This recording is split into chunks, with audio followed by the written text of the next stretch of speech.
Bismillahirrahmanirrahim. Assalamualaikum warahmatullahi wabarakatuh. Hari ini kita bertemu kembali di pertemuan ke-12 gitu ya. Untuk hari ini kita akan melanjutkan pembahasan kemarin ya, mengenai revolusi industri. Nah, untuk hari ini kita akan membahas mengenai revolusi industri 4.0.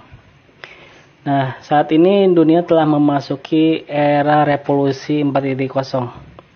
Terlepas dari mau atau tidak, bahkan siap atau tidak, perkembangan teknologi yang serba canggih telah mengantarkan masyarakat dunia pada titik ini.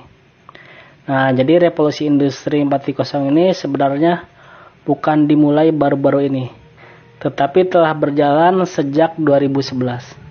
Hampir seluruh negara di dunia ini menyebutnya dengan gegap gempita. Tapi ada pula yang hanya dengan persiapan seadanya. Nah, lantas apa sih sebenarnya revolusi industri 4.0? Nah, itu. Nah, revolusi industri 4.0 merupakan perubahan fundamental di bidang industri yang telah memasuki era baru.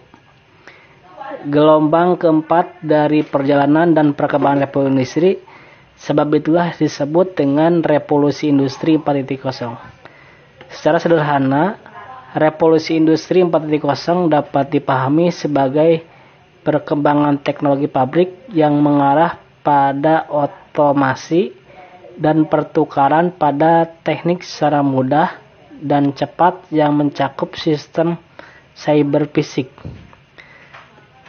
internet. Jadi untuk segala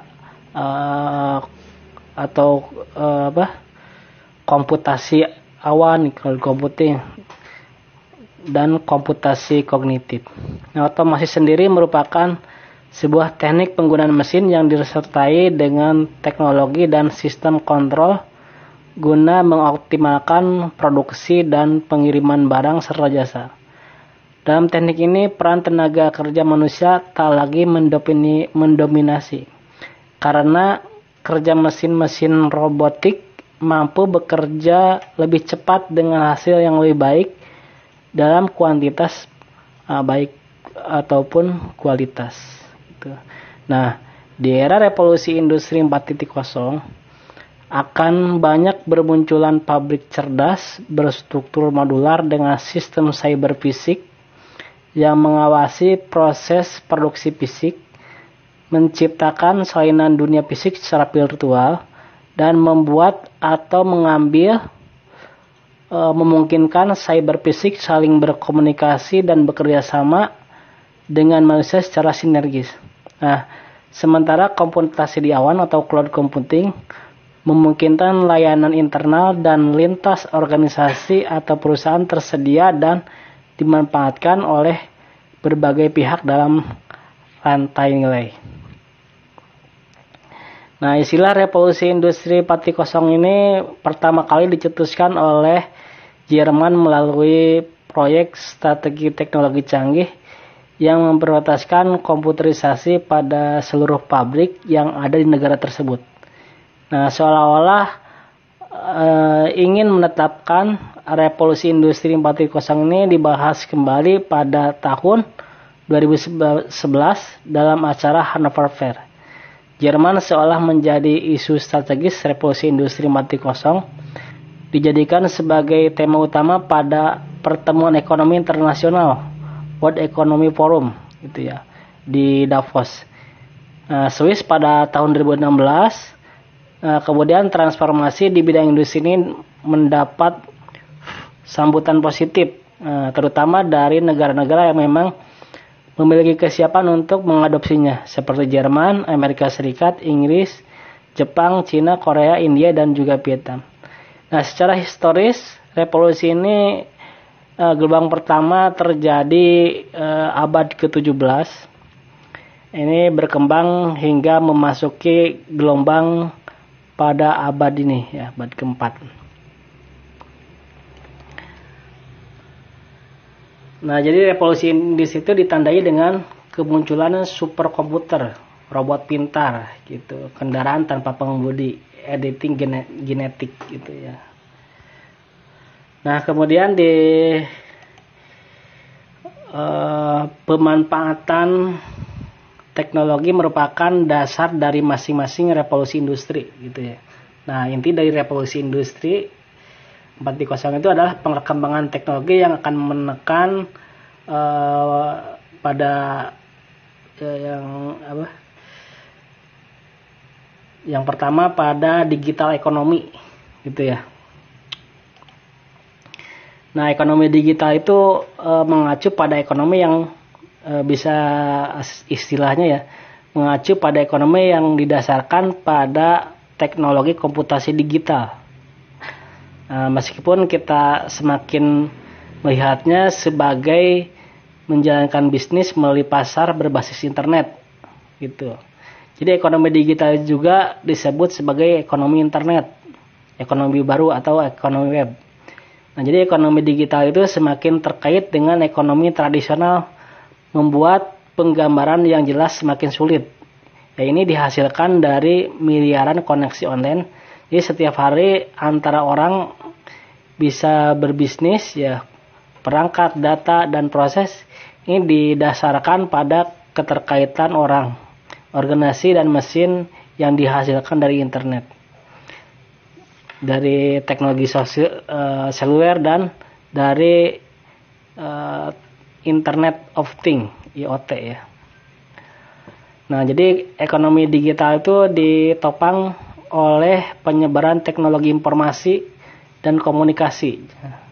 Nah, jadi di semua sektor bisnis untuk meningkatkan produktivitas gitu ya. Nah, kemudian di sini, nah, jadi pemanfaatan teknologi ini merupakan dasar yang dari masing-masing revolusi industri. Jadi dampak era revolusi industri 4.0 ini adalah teknologi digital yang digunakan memungkinkan terjadinya interkoneksi antara mesin fisik dengan sistem produksi. Nah, jadi terdapat beberapa teknologi yang menjadi unsur utama terhadap pengembangan industri konvensional menjadi atau menuju industri digital. Nah, kemudian Internet of Things. Nah, Internet of Things ini merupakan konsep di mana suatu alat fisik ataupun mesin yang terkoneksi dengan jaringan internet. Nah, sehingga mampu mentransfer data tanpa memerlukan bantuan manusia. Gitu. Nah, kemudian ada artificial intelligence. Nah, atau biasa disebut dengan AI. Nah, ini merupakan teknologi komputer yang memungkinkan mesin yang memiliki kecerdasan mirip manusia, mulai dari melaksanakan tugas serta mengambil keputusan dengan tepat tanpa bantuan manusia. Nah, typical intelligence ini mampu mempelajari dan menganalisis data secara berkesinambungan. Nah, jadi kemampuan memprediksinya akan semakin baik apabila data yang diterima semakin banyak. Nah, kemudian ada big data. Nah, big data ini merupakan istilah untuk mendeskripsikan volume informasi yang besar, baik yang terstruktur maupun informasi yang tidak terstruktur. Data atau informasi tersebut bisa disusun, diolah, dianalisa, dan disimpan. Nah, jadi big data ini sudah dimanfaatkan dalam berbagai jenis serta mampu membantu dalam menentukan arah dalam bisnis. Gitu. Nah, kemudian ada robotik. Nah, kalau robotik ini ya, ibaratnya pekerjaan manusia digantikan oleh mesin gitu, oleh robot gitu. Jadi makanya dengan adanya revolusi industri ini ada dampaknya yang terasa gitu ya. Ada dampaknya. Jadi fenomena revolusi industri 4.0 ini membawa banyak pengaruh, baik positif maupun negatif bagi masyarakat. Nah, di mana semua lini tengah berlomba untuk melakukan digitalisasi agar tidak terlindas oleh teknologi yang terus berkembang. Nah, jadi untuk itu kita perlu mengetahui dampak era revolusi industri dan cara untuk mengatasinya. Gitu. Nah, dalam dampak sosial, nah, jadi dampak era revolusi industri 4.0 ini sangat signifikan terhadap bidang sosial, sebab pada era ini seluruh proses produksi telah menggunakan mesin berteknologi canggih. Jadi menggantikan peranan manusia dalam dunia industri tertentu. Hal ini berpengaruh terhadap ketersediaan lapangan kerja. Nah, sebab tenaga manusia tidak lagi diberdayakan dalam industri manufaktur, sistem pendidikan yang sebelumnya diterapkan tidak akan relevan lagi di dalam dunia kerja. Nah, contohnya pernah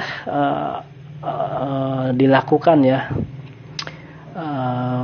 di tol ya, pegawai-pegawai tol. Nah, kan dengan adanya e-tol ya, jadi digantikan oleh mesin gitu. Jadi tidak ada lagi yang menggunakan uang cash gitu ya, atau ada pun cuma sedikit, rata-rata udah menggunakan e-tol. Jadi pegawai-pegawai di tol itu udah tergantikan oleh mesin gitu. Nah, misalkan di dunia pendidikan ya, berarti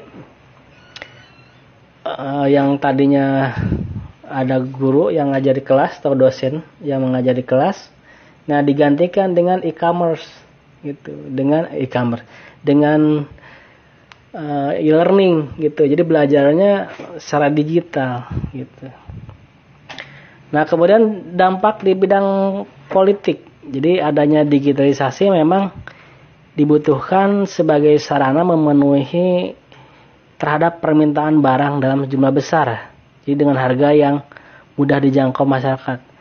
Namun dampak era revolusi industri 4.0 yang sangat besar adalah terhadap meningkatnya angka pengangguran yang berimbas pada perekonomian negara gitu ya. Jadi dengan belum siapnya akhirnya banyak yang tidak bisa bersaing dengan dunia industri, akhirnya ya banyak PHK gitu ya, digantikan oleh mesin, banyaknya pengangguran gitu. Nah, kemudian dampak pada bidang ekonomi. Nah, dampak era revolusi industri 4.0 ini yang terakhir adalah di bidang industri terdapat banyak dampak dari revolusi industri ini. Nah, seperti harus mengeluarkan biaya yang tinggi untuk mengimplementasikan industri 4.0 di perusahaan dan merubah model bisnis yang telah diterapkan. Nah, selain itu, penggunaan teknologi baru akan menyebabkan kerugian pada investasi teknologi yang telah digunakan sebelumnya. Nah, namun dengan menggunakan hal tersebut dapat meningkatkan efisiensi dan produktivitas. Tuh.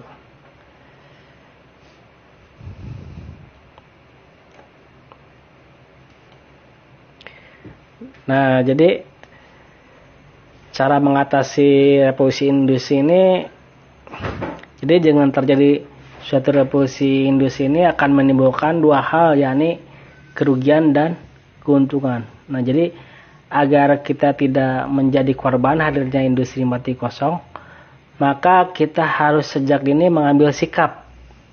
Salah satu hal yang harus dilakukan adalah meningkatkan kualitas sumber daya manusia. Baik dalam hal meningkatkan skill, kemampuan, pengetahuan, dan lain sebagainya. Jadi hal ini sangat penting agar kita mampu ikut serta dalam industri 4.0 gitu.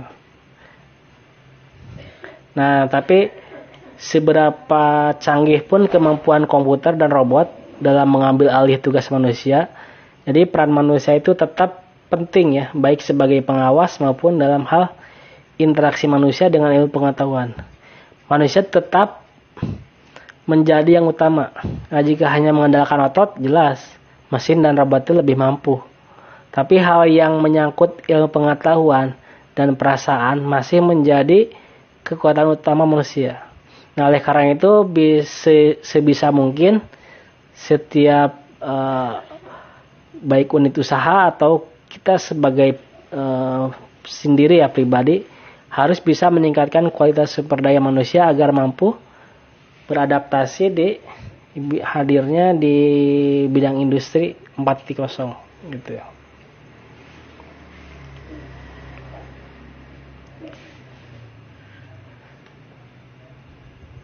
Nah, sampai di sini pertemuan hari ini gitu ya.